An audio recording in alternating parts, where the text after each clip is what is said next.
Some of those athletes have been speaking out over the last few days. LeBron James also joined in, responding to Laura Ingraham again. This time, the Fox News host backed up Drew Brees' comments on the flag, saying, quote, he's allowed to have an opinion. This before Brees apologized. LeBron took exception to that, though, comparing those comments to 2018 when Ingraham told LeBron to, quote, shut up and dribble. Here's what LeBron had to say yesterday on Twitter, quote, if you still haven't figured out why the protesting is going on, why we are acting as we are, is because we are simply tired of this treatment right here. Can we break it down for you any simpler than this right here? And to my people, don't worry, I won't stop until I see change. Those words from LeBron James. Stephen A., what's the importance of LeBron reacting and speaking out on social issues? Well, I think it's incredibly pivotal, particularly in this day and age, for obvious reasons. But the first thing I'd like to do is address what he had to say about Laura Ingraham. I think he was right on point, and I thought her response was weak.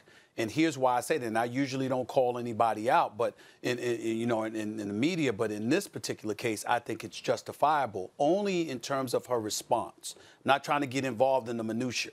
All I'm saying is that she's a pundit on the air on Fox News every weeknight. Your answer to what LeBron has to say or what Drew Brees had to say is, what is it? He's allowed to have his view about what kneeling and the flag means to him. I mean, he's a person. What are you talking about? We all know that. Why don't you just tell us the sky is blue?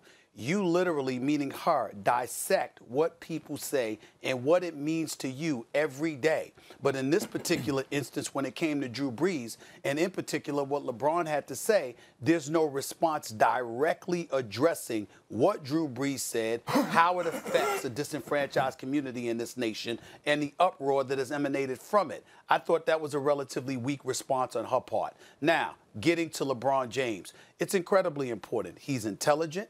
He's accomplished, and more importantly, he's powerful. You're not going to squash LeBron James and just render him muted and meaningless. You're not going to do that to him.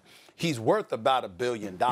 He's the greatest player in the world at this particular moment in time. At age 35, in his 17th year in the league, he was still a top 2 leading candidate for league MVP honors, and his philanthropy off the court is just phenomenal in terms of the school that he's built in hometown of Akron, Ohio, the issues that he's willing to tackle, his business acumen, what he has accomplished, and more importantly, the class that he has shown throughout his illustrious 17-year career. I will repeat for everybody that wants to listen to this.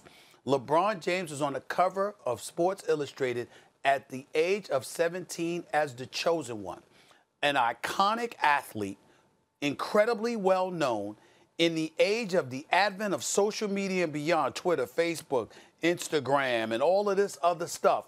The only thing you can point to that LeBron James has definitively done wrong in his entire professional career is airing the decision when he had announced he was leaving Cleveland the first time to go to Miami. And there was nothing. We have not even heard so much of LeBron James getting a speeding ticket in 17 years. Has never been in a police blotter, has never conducted himself with anything but the highest level of class. He has been the embodiment of everything we have fantasized about as black individuals in this nation in terms of being a role model. Now, I might have some issues with him in terms of free throw shooting and his sensitivity to criticism on the basketball court, but my God, am I proud of the brother that he is, uplifting brothers along the way, the Rich Pauls, the Maverick Carters, Randy Mims, and all of these guys. As great and as phenomenal as they are, we all know that the likelihood of them being as significant as they are